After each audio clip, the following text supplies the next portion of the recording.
All right, if anybody wants to read, step up to the plate. Star 6-1. Yahusha chapter 8.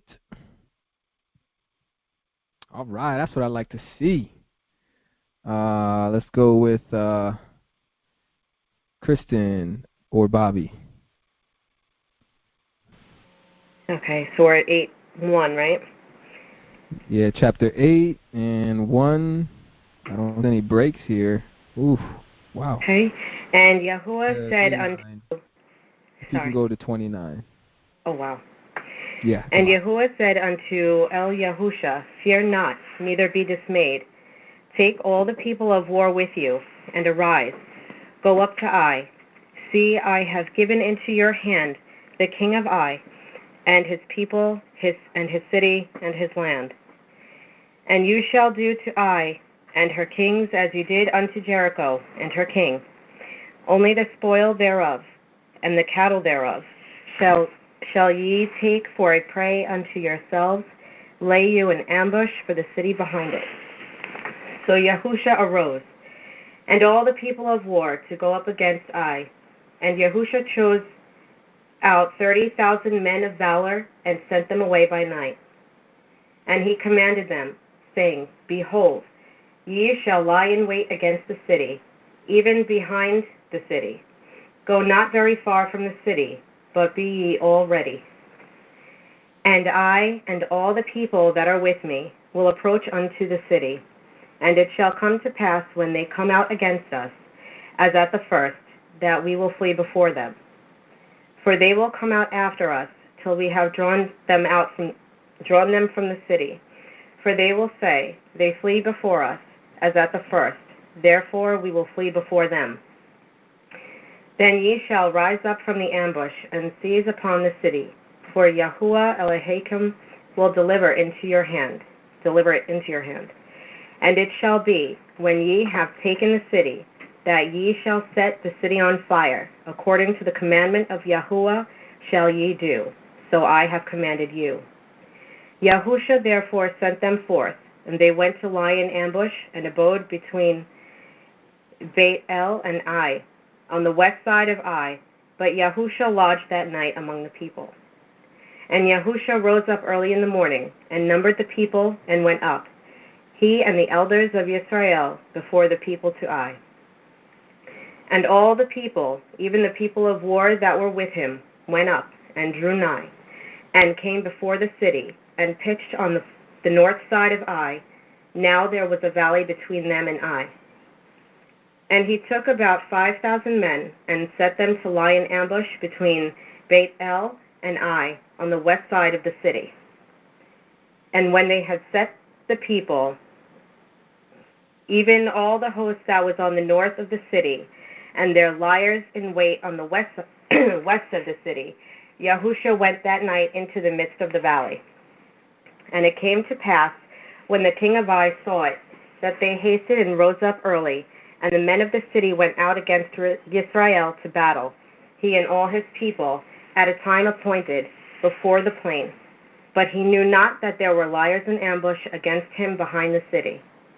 And Yahusha and all Israel made as if they were beaten before them, and fled by the way of wilderness.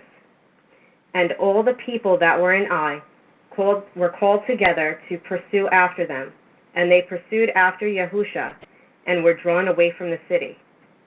And there was not a man left in Ai, or Beit El, that went not out after Yisrael, and they left the city open, and pursued after Yisrael. And Yahuwah said unto El-Yahusha, Stretch out the spear that is in your hand toward Ai, for I will give it into your hand. And Yahusha stretched out the spear that he had in his hand toward the city. And the ambush arose quickly out of their place, and they ran as soon as he had stretched out his hand. And they entered into the city, and took it, and hasted and set the city on fire. And when the men of Ai looked behind them, they saw, and behold, the smoke of the city ascended up to heaven, and they had no power to flee this way or that way. And the people that fled into the wilderness turned back upon the pursuers. And when Yahusha and all Israel saw that the ambush had taken the city, and that the smoke of the city ascended. Then they turned again and slew the men of Ai. And the other issued out of the city against them. So they were in the midst of Israel, some on this side and some on that side. And they smote them, so that they let none of them remain or escape. And the king of Ai they took alive, and brought him to El-Yahusha. And it came to pass, when Israel had made an ending of slaying all the inhabitants of Ai in the field, in the wilderness wherein they chased them, and when they were all fallen on the edge of the sword, until they were consumed, that all Israel turned unto Ai, and smote it with the edge of the sword. And so it was that all fell that day, both of men and women, were 12,000, even all of them the men of Ai. For Yahusha drew not his hand back, wherewith he stretched out the spear, until he had utterly destroyed all the inhabitants of Ai. Only the cattle and the spoil of the city of Israel took for a prey unto themselves, according unto the word of Yahuwah, which commanded Yahusha. And Yahusha burnt Ai, and made it a heap forever, even a desolation unto this day. And the king of Ai he hanged on a tree until evening. And as soon as the sun was down, Yahusha commanded that they should take his carcass down from the tree, and cast it at the entering gate of the city, and raise thereon a great heap of stones that remains unto this day. You want me to keep going? Should I keep going? No, it's okay. You said 21, right?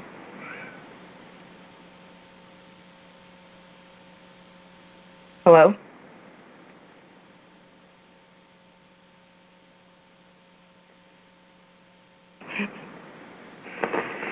Hello? Oh my goodness.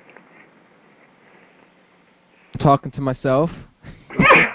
I'm like, Why is she interrupting me? Oh, because she can't hear me. I'm so sorry. Did you have anything you wanted to share, Kristen, before I shared something? Wow. No, not just yet. It's pretty simple, right? I mean, like they're having success now, right? Things are going well. They're conquering. And then all I wanted to say was from verse 27. It's just pointing backwards. But Yisrael did plunder the cattle and the goods of the city in accordance with Yahuwah's orders to Yahusha. And one of the cross-references went back to Numbers 31:26. It says, "You and Eleazar the priest and all the family leaders of the community take the sum of the plunder that was captured, both people and animals." I think 31:22 also has something there. It says, "Then Eleazar the priest said to them of war who had gone into the battle, this is the ordinance of the law that Yahuwah commanded Moshe. Only the good, the silver, the bronze, the iron, and the tin, and the lead, everything that may stand the fire, you are to pass through the fire, and it will be clean, but it must still be purified with the water of purification. Anything that cannot withstand the fire, you must pass through the water."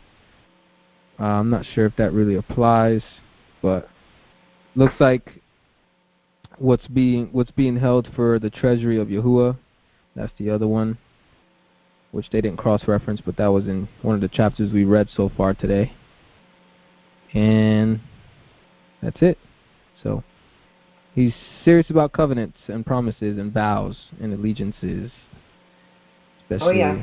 And just to share with you guys, my brother, me, my wife, and my brother and his now ex-wife, when we moved with them, we actually washed their feet and made a covenant with one another that we would hold each other accountable in our marriages. You know, my brother and I would talk and make sure we're doing what we need to do to be good leaders, good men to our wives, and vice versa, that the women would, you know, encourage each other. And if we ever had any issues, that we would have a meeting about it.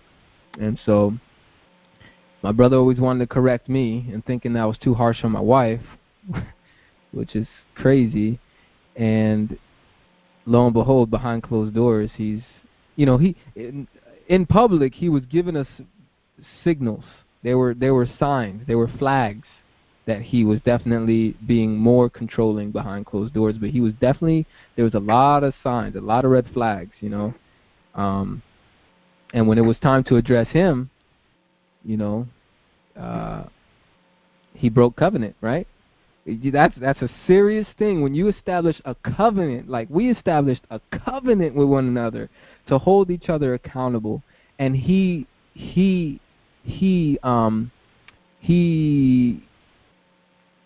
intentionally held what was going on between him and his wife against holding it from me specifically. Out of 4 siblings, I'm the youngest of 4. He let everybody else know about the adultery. He didn't let anybody know about what was going on after he confessed the adultery and how he was verbally abusing his wife. But he let everybody know about the adultery except for me, because he said he didn't want to break my heart as a younger brother. And that is completely against the vow that we made that day. He should have came clean with everything, But that's what happens when you play with fire. When you make covenants, it's serious, So he would tell him he want to hear. Yeah. So thank you for reading, Kristen. Doug is up next. We'll see what Doug has to say. I just have a quick question. Oh, yep. Go ahead. Oh, sorry. Let me unmute you. Hold on, Doug. I'm gonna just mute you real quick, bud. And let me unmute Kristen. There you go. Go ahead, Kristen. Just a quick question. Now, since we're talking about covenants and about, breaking covenants, I had mentioned before about how in reading, like in the book of Jubilees, it speaks so much about the Sabbath and the depth in which it goes into the covenant, that perpetual covenant. Would it be something that we ever would discuss during the study? Or would you say no, because these are not books that are basically in the Bible now? Oh, you're wondering if we'll read the book of Jubilees and stuff? Yeah, especially considering the fact of how it goes into the depths of the Sabbath covenant. Yeah, I don't mind going over that book. I'm not sure when. Yeah, that's something we can pray about and talk about. Maybe we can talk about that, because I'm certainly not against it. I've been slightly open-minded to it, but I myself haven't read through it. My wife has been reading more of those books than I have. So, yeah, I wouldn't mind reading it and discussing it as a group. Okay. That'd be cool. And I am aware of the Sabbath importance from those books, which is great. Yeah, it's amazing, and it really brings you the beauty of it in a way that the other parts of Scripture that we have available, it doesn't really bring you to the same depth, So I think that it would be... I got a question. Does anybody here know what the chronological timing of Jubilees is, like when it was written, or what the timing of the plot and all that is? I don't know if you know, Kristen, but I'm just asking a question to the group, in case somebody knows. I definitely don't. Okay, no worries. Just curious. If it's like if it's like the Genesis time period or whatever, then maybe we should read it just to get it out the way. Try to keep the chronological order of historical events. All I know is that in the Sefer, it's after Deuteronomy.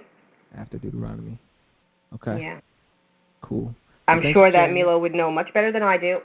Yeah, I have a feeling she knows the answer. If not, I'm sure we can Google it real quick and find out. But, all right, Brother Doug. Thanks, Kristen. Thank you.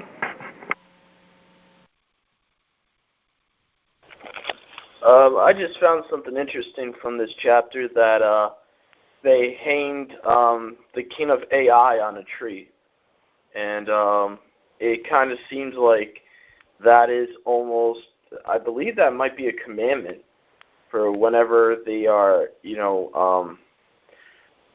for capital punishment for the Israelites to hang someone on a tree, and it just sparked me about Yahusha, how the book of Galatians says that he was hung on a tree, and that the Pharisees didn't want his body past sundown, so they had him taken off the tree and had him put into the tomb before it was sundown, I believe.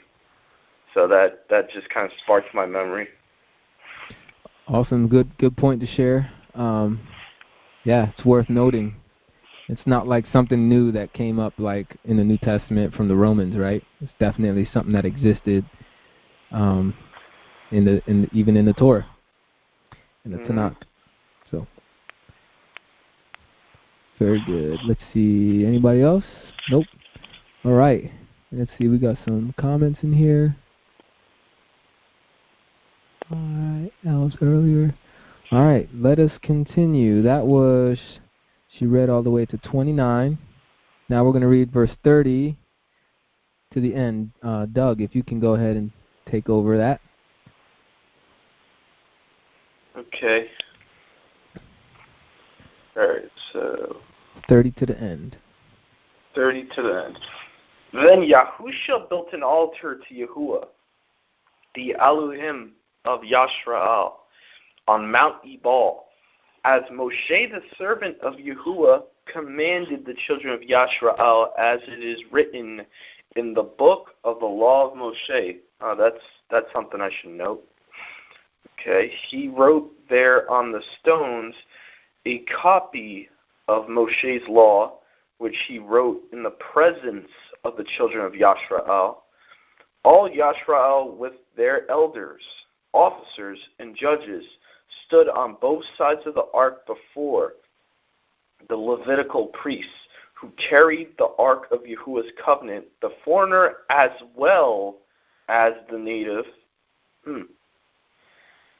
Half of them in front of Mount Gerizim, and half of them front of Mount Ebal, as Moshe the servant of Yahuwah had commanded at the first, that they should bless the people of Yashrael. Afterward he read all the words of the law, the blessing and the curse, according to all that. Here we go. Written in the book of the law, there was not a word of all that Moshe commanded Yahusha didn't read before all the assembly of Yashrael, with the women, the little ones, and the foreigners who were among them. Wait a minute. Foreigners? You mean Gentiles? Yeah.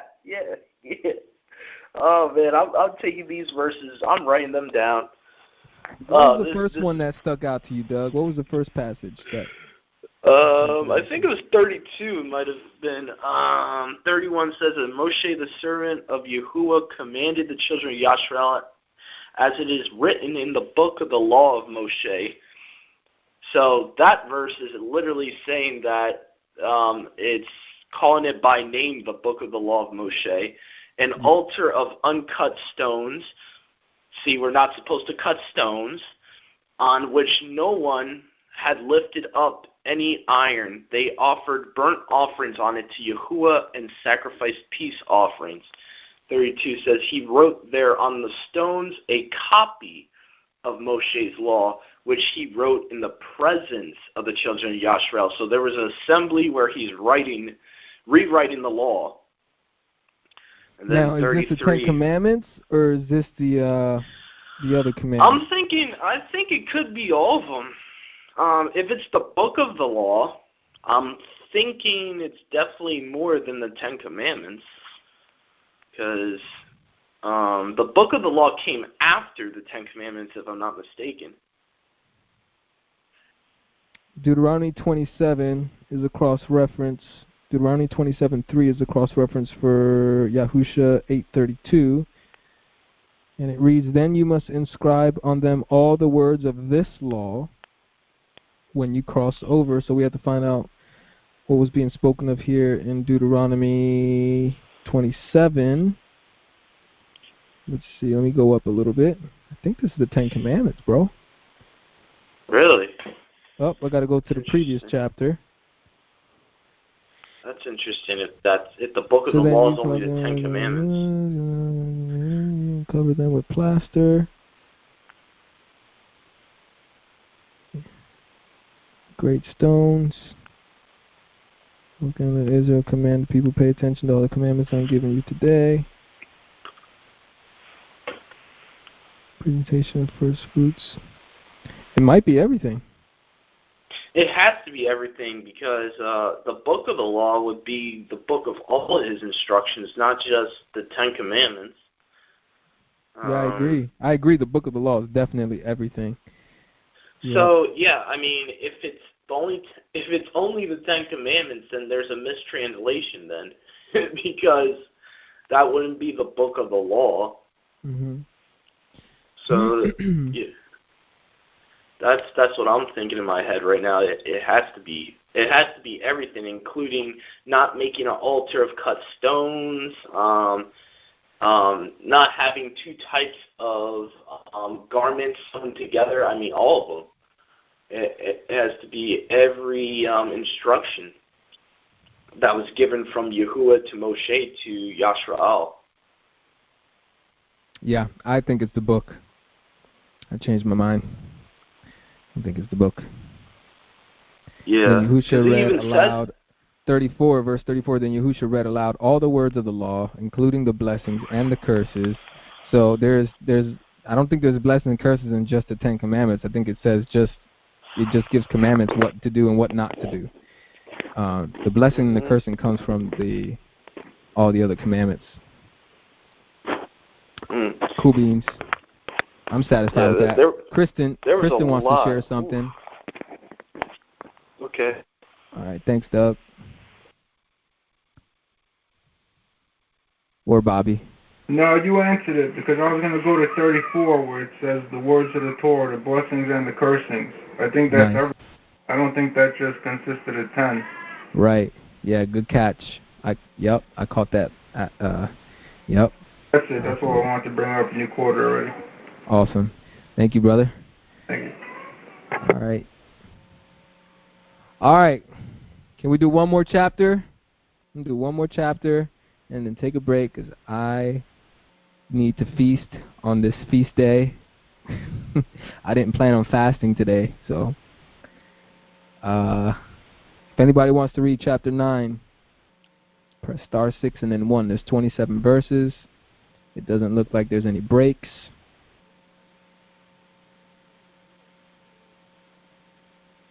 Yep, no breaks all the way through.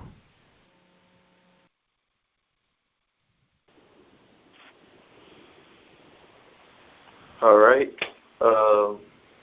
See, so the whole chapter, right? Yeah. Okay. If you want to stop, Doug, you can stop at any time if you want to stop. Yeah, if anything catches me, I'll definitely stop and take a note of it.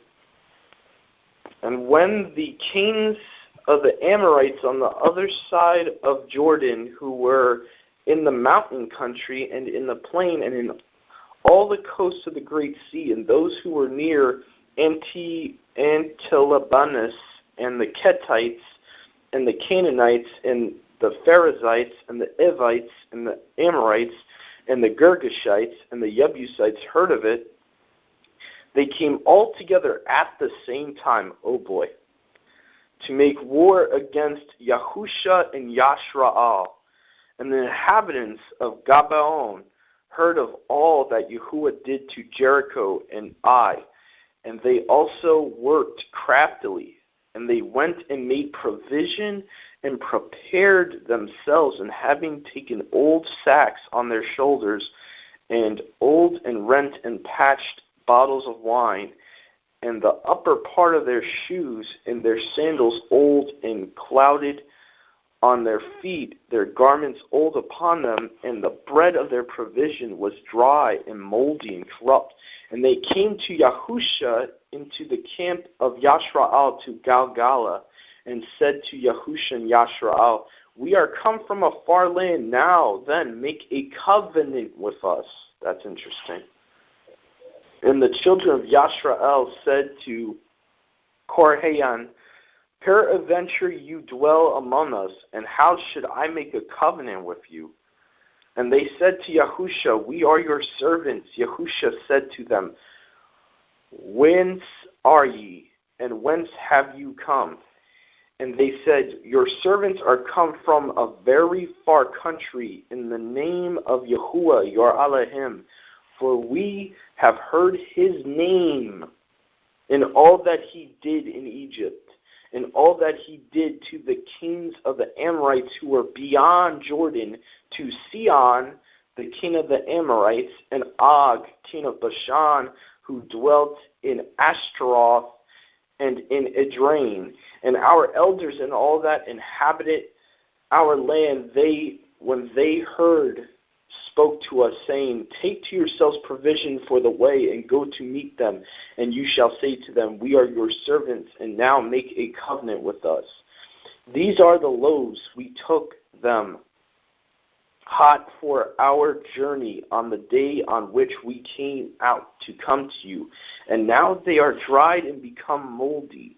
And these are the skins of wine which we filled when new.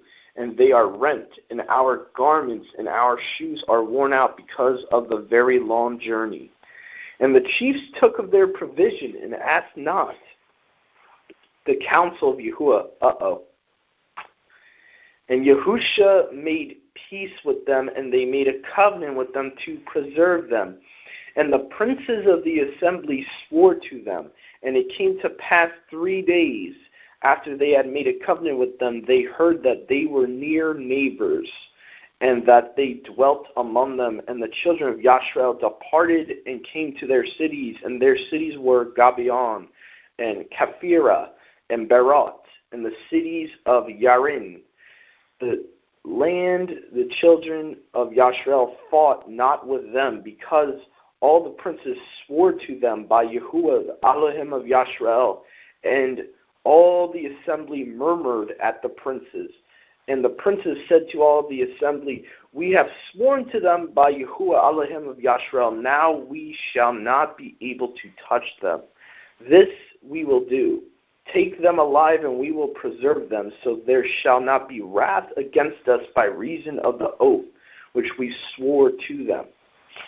They shall live and shall be hewers of wood and drawers of water to all the assembly, as the princes said to them.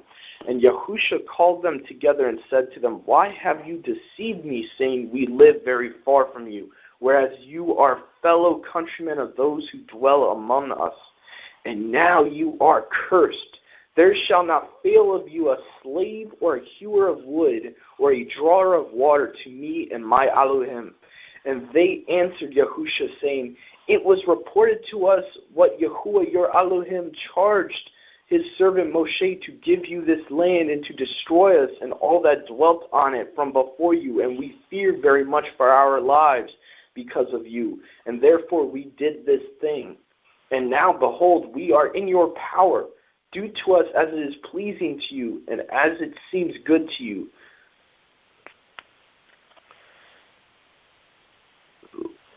They did so to them, and Yahusha rescued them in that day out of the hands of the children of Yashrael, and they did not slay them. And Yahusha made them in that day hewers of wood and drawers of water to the whole assembly. And for the altar of Yahuwah, therefore the inhabitants of Gabion became hewers of wood and drawers of water for the altar of Yahuwah until this day, even for the place which Yahuwah should choose. All right, so to keep things fairly simple, before we get complicated, what's the message here in this chapter? Let's see. Yashrael was tricked by these inhabitants. They basically tricked them into making a covenant with them. And they were actually bound to their covenant, and so that they wouldn't transgress against Yahuwah, they actually had to keep these people alive. They didn't want to, but they had to. Wow. That's a lesson for me. That's a lesson for me. I don't know about you. Be careful who you make covenants with. That's a lesson. My wife and I have made a special covenant. I'm not going to share with the group at this time, but me and my wife made a special agreement in ignorance, before we even understood what we were doing, that we pretty much should stick to. And it basically has to do with, whether something's permissible or not, which it is permissible. But we agreed not to partake, and because we made that vow, we have to stick to it. It'll be dangerous for me and my wife if we go back on our word, because we're like, oh, we didn't know, we were ignorant, so that shouldn't count. Which I've entertained that, bro, recently, like this week.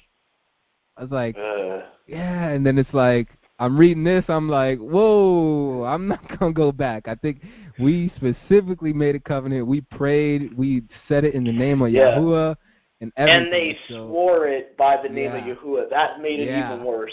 It's like, uh-oh. It's a lesson for me that we can't play around with making covenants and promises, especially in the name of Yahuwah. So the one thing that makes me question this is, on the other flip side, Yahuwah told them not to make covenants with dwellers of this land. He said you are to utterly destroy all of them. That's like a commandment. So, are these lands far off? Like, not they lied. They lied and said they were far off. Oh, look at that. And then Yahusha. Yahusha said, why have you deceived me? In the Septuagint says, why have you deceived me, saying we live afar off from you, whereas you are fellow countrymen of those who dwell among us. And the question mark is there. So, Yahusha's ticked off. He's like, really? Wow. So, the rest of Yashrael was ticked off at the princes, the leaders, probably the elders, in other translations that, made the covenant. They were the ones that made the covenant, and the rest of Yashrael had to go along. And they're like, And just the FYI, there are some cross-references for everyone else's knowledge. Deuteronomy 7, verse 1 and 2, regarding Israel being allowed to make peace with cities that are far off. It is permissible. Deuteronomy 7, verse 1 and 2. Deuteronomy chapter 20, verse 10 to 15. Doug, if you read the first one. Verse 1 literally tells them that they cannot make covenants with these people. And when Yahuwah your Elohim shall bring you into the land into which you go to possess it, and shall remove great nations from before you, the Kettite, the Girgashite, the Amorite, the Canaanite, the Perizzite, the Evite, the Jebusite, 7 nations more numerous and stronger than you, and Yahuwah your Elohim shall deliver them into your hands. You shall smite them. You shall utterly destroy them. You shall not make a covenant with them, neither shall you pity them. Neither shall you contract marriages with them. You shall not give your daughter to his son, and you shall not take his daughter to your son. For he will draw away your son from me, and he will serve other mighty ones. And Yahuwah will be very angry with you, and will soon utterly destroy you. Wow. Okay, that's a little scary right there. Yeah. They just opened the door for the enemy to come in by making this covenant in Yahusha chapter 9 that we just read. I wonder if this is an example of mercy here, because Yahuwah literally warned them not to do this. They did it, and I wonder if Yahuwah, because they didn't know that these people were the inhabitants of the land, if he's going to show them mercy and favor? Well, that's a question that we'll have to see, right? I mean, I don't see a death penalty at all being a consequence for breaking this. What I do see is being defiled. with the worship of other mighty ones, which we do see Israel had a problem with. Dang, so that's a curse. Oh, man, so that must be a curse. They opened the door for the enemy to come into the camp. All right, let me read that last passage, and then Leanne wants to get in. Leanne wants to get in. Deuteronomy chapter 20, verse 10 to 15. It says, when you approach a city to wage war against it, extend terms of peace. If it agrees to peace and welcomes you, then all the people found in it will serve you as forced laborers. But if they refuse to make peace with you and instead choose war, then attack it. Yahuwah your Elohim will deliver it into your control, and you must execute every male, the women, children, all the livestock in the city, and all of the spoil and plunder will belong to you. Appropriate the spoil of your enemies, which Yahuwah your Elohim will give you. Do this to all the cities that are distant from you. Very clear. That is, to those cities that are not in neighboring nations. All right. So, Leanne, you're up next. Thanks, Doug. Appreciate your feedback. No problem. And very good. What were the name of the deceivers? I don't remember. I've been looking for it. Yep. What were they, well, whatever they were called. I think they were smart because either way, now, I mean, I think that if they hadn't done that, wouldn't they would have been killed, I think. Yeah. And so I don't blame them. I would have done the same thing. I thought they were very smart. I always felt that way about them ever since I read this. It's like, them guys are still there even today, it says. Good for them. So yeah, that reminds me of the scraps that fall from the table. You know, what was it that the Messiah said to the Samaritan lady? You know, why should I take the food of Israel and feed it to the dogs? And she says, well, even the dogs get the scraps. And let me tell you, I'd be happy to have them scraps any day, but I don't got to settle for scraps because I am Israel. And the whole covenant so this is good for that wicked nation, but it's, it's not good. It's bad for those guys, but, you know, I mean, they have those woodcutters and water drawers now, you know. You just got to look at it the best way you can. All right, thanks, Leanne. Anybody else want to share anything? *61. I mean, you see, this is how we read the scriptures. I mean, there's always going to be a lot of details, complicated, but for the most part, when you try to keep it simple, right, what's the lesson to be learned here? Be careful what covenants you make. It's probably better to stay away from making additional covenants. That's probably the safe place to go. It's, all right, we already made a covenant to follow Yahuwah and to keep his commandments and to love him. Let's not create other commandments and a covenant to, you know, to my wife or, you know, your spouse, right? You get married. Let's not start adding covenants to our lives because we're binding ourselves to these things. So very, very, it's not something to take lightly for sure. Well, that's it, guys. I'm feeling led to stop here. I'd like to take a break. I want to eat. I actually want to work on music today. Personally, that's my personal agenda.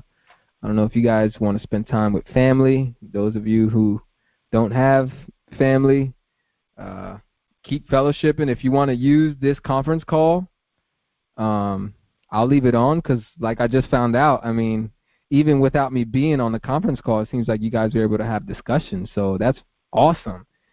Let me unmute everyone. And that was Yahusha chapter 9.